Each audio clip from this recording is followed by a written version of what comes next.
So anyway guys, welcome to Truly Entertainment. Thank you so much for joining me. Do not forget to subscribe, to like, a comment. Happy Wednesday, happy 2026. I hope you guys are taking care of yourself without me wasting your time. Let's get to start off today. So guys, Wamselekom Tomben, he's inviting you to a dinner tonight, 8 o'clock on Mzansi Magic. Even tomorrow guys, he's also inviting you on the same time, 8 o'clock on Mzansi Magic. So guys, this week you're gonna get to episode Wednesday and Thursday guys. Uthando Nesithembu season 9, it is back on our screen. So guys, have you realized ukuthi uMangwabe, she's the only one who's still wearing the ring? Ngiyahamba, but she's still wearing the ring. So guys, I saw a picture yosne no Makhwela guys. I was like, one thing about Snake guys, she already made a choice.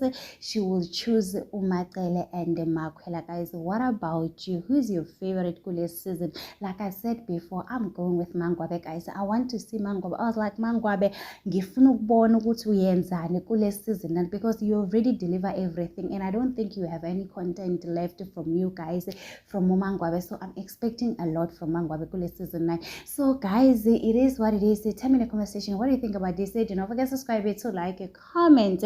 Happy Wednesday. Please take care of yourself. I love you. Bye.